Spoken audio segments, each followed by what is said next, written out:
ಗೋಧಿ ಮುಚ್ಚಿದ ಕೆಂಡವಾದ urban bank ಚುನಾವಣೆ.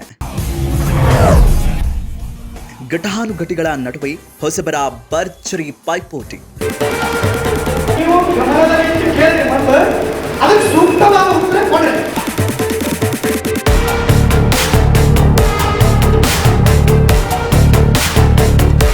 ಇಲ್ಕಲ್ ತಾಲೂಕಿನಾದ್ಯಂತ ಒಂದೇ ಸುದ್ದಿ, ಅದು ಅರ್ಬನ್ ಬ್ಯಾಂಕ್ ಚುನಾವಣೆ. ಇಲ್ಕಲ್ ನಗರದ ಪ್ರತಿಷ್ಠಿತ ಬ್ಯಾಂಕ್ ಅಂದ್ರೆ ಅದು ಇಲ್ಕಲ್ನ ಕೋಆಪರೇಟಿವ್ ಬ್ಯಾಂಕ್, ಅದನ್ನ ಅರ್ಬನ್ ಬ್ಯಾಂಕ್ ಅಂತಾನು ಕರೀತಾರೆ. ಈ ಅರ್ಬನ್ ಬ್ಯಾಂಕ್ ಎಲೆಕ್ಷನ್ ಬಂದ್ರೆ ಸಾಕು, ಅಭ್ಯರ್ಥಿಗಳು ಇನ್ನಿಲ್ಲದ ಕಸರತ್ತು ಶುರು ಮಾಡಿಬಿಡ್ತಾರೆ. ಒಟ್ಟು 17 ನಿರ್ದೇಶಕರ ಸ್ಥಾನಕ್ಕೆ ಈ ಬಾರಿ ಬರೋಬ್ಬರಿ 100ಕ್ಕೂ ಹೆಚ್ಚು ಅಭ್ಯರ್ಥಿಗಳು ನಾಮಪತ್ರ ಸಲ್ಲಿಸುವ ಎಲ್ಲಾ ಮುನ್ಸೂಚನೆಗಳು ಕಾಣ್ತಾ ಇವೆ. ಈಗಾಗಲೇ ಹಲವು ಅಭ್ಯರ್ಥಿಗಳು ತಮ್ಮ ತಮ್ಮ ಸಮಾಜದ ಹಿರಿಯರಿಗೆ, ಪರಿಚಯದವರಿಗೆ ಪ್ರಚಾರ ಮಾಡ್ತಿದ್ದು ಸಾಮಾಜಿಕ ಜಾಲತಾಣದಲ್ಲೂ ಪ್ರಚಾರ ಆರಂಭಿಸಿದ್ದಾರೆ. ಇನ್ನು ಕೆಲವು ಅಭ್ಯರ್ಥಿಗಳು ದೇವಸ್ಥಾನಗಳ ಮೊರೆ ಹೋಗಿದ್ದು ದೇವಸ್ಥಾನದಲ್ಲಿ ಪೂಜೆ ಸಲ್ಲಿಸಿ ಪ್ರಚಾರ ಆರಂಭಿಸಿದ್ದಾರೆ. 480 ಕೋಟಿ ಬಂಡವಾಳದ ಬ್ಯಾಂಕ್ ಪಟ್ಟು ಸಡಿಲಿಸಿದ ಹಳೆ ನಿರ್ದೇಶಕರು. ಹೌದು, ಇಲ್ಕಲ್ ಅರ್ಬನ್ ಬ್ಯಾಂಕ್ ಸದ್ಯ 480 ಕೋಟಿ ರೂಪಾಯಿಗಳ ದುಡಿಯುವ ಬಂಡವಾಳ ಹೊಂದಿದ್ದು ಎಲ್ಲರ ಚಿತ್ತ ಸದ್ಯ ಬ್ಯಾಂಕಿನ ಚುನಾವಣೆಯ ಮೇಲೆ ಬಿದ್ದಿದೆ. ಅದರಲ್ಲೂ ಕಳೆದ ಬಾರಿ ಚುನಾವಣೆಗೆ ತಮ್ಮದೇ ಆದಂತಹ ಗುಂಪನ್ನ ಮಾಡಿಕೊಂಡು ಬಂದಿರುವ ನಿರ್ದೇಶಕರಾದಂತಹ ಗೌತಮ್ ಬೋರಾ, ಲಕ್ಷ್ಮಣ್ ಗುರುಂ, ಮಲ್ಲಿಕಾರ್ಜುನ್ ಅಗ್ನಿ, ವಿಜಯ್ ಗಿರಡ್ಡಿ, ಬಸವರಾಜ್ ತಾಳಿಕೋಟೆ, ಮಂಜುನಾಥ್ ಶೆಟ್ಟರ್, ಅರವಿಂದ ಮಗಳೂರು, ಸತೀಶ್ ಸಪ್ರದ್, ಎಂಎಸ್ ಪಾಟೀಲ್, ಮಹಿಳಾ ಅಭ್ಯರ್ಥಿಗಳಾದಂತಹ ಡಾಕ್ಟರ್ ಅರುಣಾ ಅಕ್ಕಿ ಮತ್ತು ಸಪ್ಪಂದಿ ಕುಟುಂಬದ ಒಬ್ಬರನ್ನ ಅಭ್ಯರ್ಥಿ ಮಾಡಲಿದ್ದಾರೆ. ಇತ್ತ ಕಳೆದ ಬಾರಿ ಎಸ್ಟಿ ಮೀಸಲಾತಿಯಲ್ಲಿ ಗೆದ್ದಂತಹ ಶ್ರೀನಿವಾಸ್ ಸುರಪುರ ಅವರ ಅಕಾಲಿಕ ಮರಣದಿಂದ ಅವರ ಸ್ಥಾನಕ್ಕೆ ಶಾಂತಕುಮಾರ್ ಸುರಪುರ ಅವರು ಈ ಬಾರಿ ಎಸ್ಟಿ ಮೀಸಲು ಕ್ಷೇತ್ರದಿಂದ ಸ್ಪರ್ಧೆ ಖಚಿತ ಎನ್ನಲಾಗ್ತಾ ಇದೆ. ಇತ್ತ ಎಸ್ಸಿ ಮೀಸಲು ಕ್ಷೇತ್ರದಿಂದ ಗೆದ್ದಂತಹ ಪ್ರವೀಣ್ ಹೂಲಗೇರಿ ಅವರು ಮತ್ತೆ ಎಸ್ಸಿ ಮೀಸಲು ಅಭ್ಯರ್ಥಿಯಾಗಿ ಈ ಪ್ಯಾನೆಲ್ ಮೂಲಕವೇ ಸ್ಪರ್ಧಿಸಲಿದ್ದಾರೆ. ಹಿಂದುಳಿದ ವರ್ಗ ಎ ಮೀಸಲು ಅಭ್ಯರ್ಥಿಯಾಗಿ ಪಂಪಣ್ಣ ಕಾಳಗಿ ಅಥವಾ ಯಲಬಿ ಅರಸಿದ್ದೆ ಇಬ್ಬರಲ್ಲಿ ಒಬ್ಬರು ಸ್ಪರ್ಧಿಸಿದ್ರೆ ಇನ್ನೊಬ್ಬರು ಜನರಲ್ ಕ್ಯಾಟಗರಿಯಲ್ಲಿ ಸ್ಪರ್ಧಿಸಲಿದ್ದಾರೆ. ಇತ್ತ 3B ಮೀಸಲು ಅಭ್ಯರ್ಥಿಯಾಗಿ ಎಂಎಸ್ ಪಾಟೀಲ್ರು ಸ್ಪರ್ಧಿಸಲಿದ್ದಾರೆ ಎಂಬ ಮಾತುಗಳು ಕೇಳಿ ಬರ್ತಾ ಇವೆ. ಅದರಂತೆ ಈ ಪ್ಯಾನೆಲ್ನಲ್ಲಿ ಮಹಂತೇಶ್ ಕಂಪ್ಲಿಯವರನ್ನ ಹೊಸದಾಗಿ ಸೇರಿಸಿಕೊಳ್ಳಲಾಗಿದೆ. ಕಳೆದ ಬಾರಿ ಮಹಿಳಾ ಮತಕ್ಷೇತ್ರದಿಂದ ಆಯ್ಕೆಯಾಗಿದ್ದಂತಹ ಹಾಲಿ ನಗರಸಭೆ ಸದಸ್ಯೆ ವೀಣಾ ಅರಳಿಕಟ್ಟಿ ಈ ಪ್ಯಾನೆಲ್ನಿಂದ ದೂರ ಉಳಿದು ಬೇರೆ ಗುಂಪಿಗೆ ಸೇರುವ ಸಾಧ್ಯತೆ ಇದೆ ಎನ್ನಲಾಗ್ತಾ ಇದೆ. ಈ ಗುಂಪನ್ನ ಬಿಟ್ಟು ಸ್ವತಂತ್ರವಾಗಿ ಸ್ಪರ್ಧಿಸಿ ತನ್ನ ಅಸ್ತಿತ್ವ ಉಳಿಸಿಕೊಂಡು ಸತತವಾಗಿ ಗೆದ್ದು ಬಂದಿರುವ ಮಹಂತೇಶ್ ಅಂಗಡಿ ಕೂಡ ಸ್ಪರ್ಧಿಸಲಿದ್ದಾರೆ.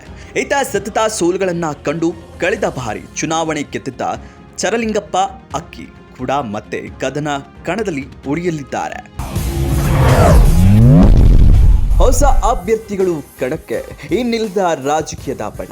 ಇತ್ತ ಹಳೆ ಗುಂಪನ್ನ ಸೋಲಿಸಿ ಹೊಸಬರನ್ನ ಆಯ್ಕೆ ಮಾಡಬೇಕೆಂದು ಕೂಗುಗಳು ಪ್ರತಿ ವರ್ಷ ಕೇಳಿ ಬಂದರೂ ಬ್ಯಾಂಕಿನಲ್ಲಿ ಈವರೆಗೂ ದುಡ್ಡಿನ ಅವ್ಯವಹಾರವಾಗಲಿ, ಷೇರುದಾರರ ಹಣಕ್ಕೆ ಮೋಸವಾಗಲಿ ಆಗದೇ ಇರುವ ಹಿನ್ನೆಲೆಯಲ್ಲಿ ಮತದಾರ ಪದೇ ಪದೇ ಹಳೆ ನಿರ್ದೇಶಕರನ್ನೇ ಆಯ್ಕೆ ಮಾಡ್ತಾ ಬಂದಿದ್ದಾನೆ.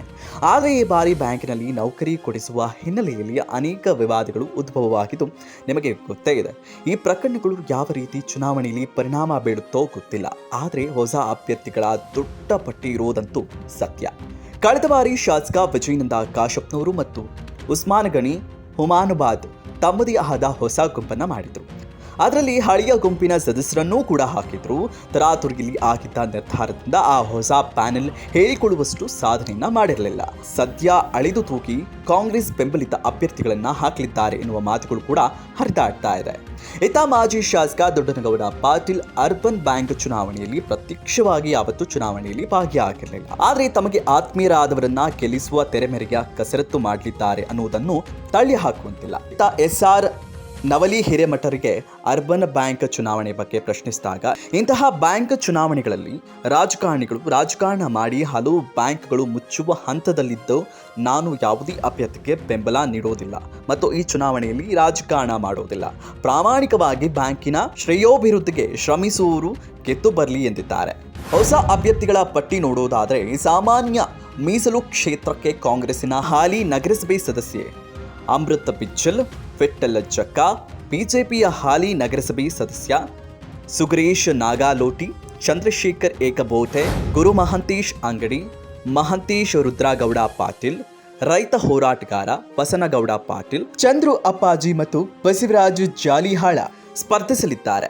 ಇನ್ನು ಮಹಿಳಾ ಮೀಸಲು ಕ್ಷೇತ್ರಕ್ಕೆ ಹೊಸ ಅಭ್ಯರ್ಥಿಗಳಾಗಿ ಕಾಂಗ್ರೆಸ್ಸಿನ ಹಾಲಿ ನಗರಸಭೆ ಸದಸ್ಯೆ ರೇಷ್ಮಾ ಅಬ್ದುಲ್ ಮಾರನಾಬಸರಿ, ಸಾಮಾಜಿಕ ಹೋರಾಟಗಾರ್ತಿ ಲಕ್ಷ್ಮೀಬಾಯಿ ಗಾಜಿ, ಬಸಮ್ಮ ಕರ್ಲಿ, ಲತಾ ಚಂದ್ರಹಾಸ ಹೇರೂರು, ಬಸವರಾಜೇಶ್ವರಿ ಆದಪ್ಪ ಮೇರನಾಳ ಸೇರಿದಂತೆ ಇನ್ನು ಅನೇಕರು ಈಗಾಗಲೇ ಪ್ರಚಾರ ಆರಂಭಿಸಿದ್ದಾರೆ. ಎಸ್ಸಿ ಮೀಸಲು ಕ್ಷೇತ್ರಕ್ಕೆ ಪರಶುರಾಮ್ ಬಿಸಲತಿಮ್ಮಿ, ಶ್ರೀಕಾಂತ್ ಹೊಸಮನಿ, ಭೀಮಪ್ಪ ಹಾವರಗಿ, ಅಂಬಣ್ಣ ಚಿಲ್ವಾದಿ, ಪವಾಡೆಪ್ಪ ಚಿಲ್ವಾದಿ ಸ್ಪರ್ಧಿಸಲಿದ್ದಾರೆ. ಇನ್ನು ಹಿಂದುಳಿದ ವರ್ಗ ಅಂದ್ರೆ 2A ಕ್ಯಾಟಗರಿಯಲ್ಲಿ ಸಮಾಜ ಸೇವಕ ಯುವಕ ಹನುಮಂತ ಚುಂಚಾ ಹೊಸ ಅಭ್ಯರ್ಥಿಯಾಗಿ ಸ್ಪರ್ಧಿಸಲಿದ್ದು, ಹಿಂದುಳಿದ ವರ್ಗ ಬಿ ಅಂದ್ರೆ 3B ಕ್ಯಾಟಗರಿಯಲ್ಲಿ ಹಳೆ ಪ್ಯಾನೆಲ್ನಲ್ಲಿರುವಂತಹ MS ಪಾಟೀಲ್ ಸ್ಪರ್ಧಿಸಲು ಇಚ್ಛಿಸಿದ್ದು, ಇತ್ತ ಆಕಾಂಕ್ಷಿಗಳಾದಂತಹ ಮಹಂತೇಶ್ ಮಠ, ಸಚಿನ್ ಸಾಲಿಮಠ, ಈರಯ್ಯ ಕುಂದರಿ ಮಠ ಮೂವರಲ್ಲಿ ಒಬ್ಬರು ನಿಲ್ಲುವ ಸಾಧ್ಯತೆ ಇದೆ. ಇನ್ನು ST ಕ್ಯಾಟಗರಿಯಲ್ಲಿ ಸದ್ಯ ಹಳೆಯ ಪ್ಯಾನಲಿನಲ್ಲಿರುವಂತಹ ಶಾಂತಕುಮಾರ್ ಸುರ್ಪುರ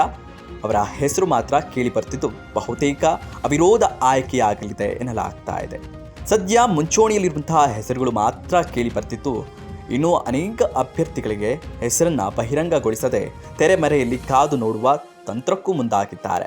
ಡಿಸೆಂಬರ್ 22ಕ್ಕೆ ನಾಮಪತ್ರ ಸಲ್ಲಿಕೆ ಆರಂಭವಾಗಲಿದ್ದು, 2025ರ ಜನವರಿ 5ಕ್ಕೆ ಮತದಾನ ಆಗಲಿದ್ದು, ಮತದಾನ ಮುಗಿದ ನಂತರ ಚುನಾವಣೆ ಫಲಿತಾಂಶವು ಪ್ರಕಟವಾಗಲಿದೆ. ಒಟ್ಟು 23,000 ಷೇರುದಾರರಲ್ಲಿ ಸದ್ಯ 13,000 ಮತದಾರರು ಮತದಾನದ ಹಕ್ಕನ್ನು ಹೊಂದಿದ್ದು, ಬ್ಯಾಂಕಿನಲ್ಲಿ ಬಾಕಿ ಉಳಿಸಿಕೊಂಡಿರುವ 3,000 ಮತದಾರರಿದ್ದು, ಅದರಲ್ಲಿ ಕನಿಷ್ಠ 1,000 ಮತದಾರರು ಹೊಸ ಪಟ್ಟಿಯಲ್ಲಿ ಸೇರಲಿದ್ದಾರೆ ಎಂದು ಅಂದಾಜಿಸಲಾಗಿದೆ. ನಗರದ ಕೆಲವು ಬ್ಯಾಂಕಿನ ಷೇರುದಾರರು ಈ ಅರ್ಬನ್ ಬ್ಯಾಂಕಿನ ಚುನಾವಣೆಯಲ್ಲಿ ಅಕ್ರಮಗಳು ನಡೆಯುತ್ತಾ ಬಂದಿದ್ದು, ಪಾರದರ್ಶಕ ಮತ್ತು ನಿಯತ್ತಿನ ಚುನಾವಣೆ ನಡೆಯಲಿ ಎಂದು ಸಾಮಾಜಿಕ ಜಾಲತಾಣಗಳಲ್ಲಿಯೂ ಮನವಿ ಮಾಡಿದ್ದಾರೆ. ಅದೇನೇ ಇರಲಿ, ಸದ್ಯದ ಅಂದಾಜಿನ ಪ್ರಕಾರ 500 ಕೋಟಿ ರೂಪಾಯಿ ದುಡಿಯುವ ಬಂಡವಾಳ ಹೊಂದಿದ್ದು, ಇಂತಹ ದೊಡ್ಡ ಬ್ಯಾಂಕಿಗೆ ಠೇವಣಿ ಇಟ್ಟ ಬ್ಯಾಂಕಿನ ಗ್ರಾಹಕರು ಮತ್ತು ಷೇರುದಾರರು ಹಿತ ಕಾಪಾಡುವುದನ್ನು ಗಮನಿಸಿ ಷೇರುದಾರ ಮತ ಚಲಾಯಿಸಲಿ ಎಂಬುದೇ ನಮ್ಮ ಆಶಯ. ವಿಜಯ ಧ್ವನಿ ನ್ಯೂಸ್, ಇಳ್ಕಲ್.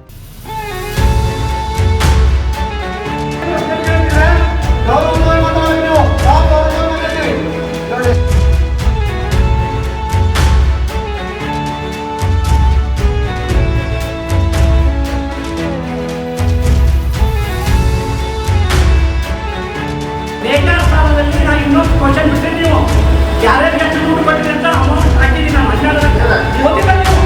ನೀವು ಆ ಸರಿಯನ್ನು ಶುರು ಮಾಡ್ತೀರಿ ಅಂತಂದ್ರು ಹಂಗೆ ಹೋಗಿ.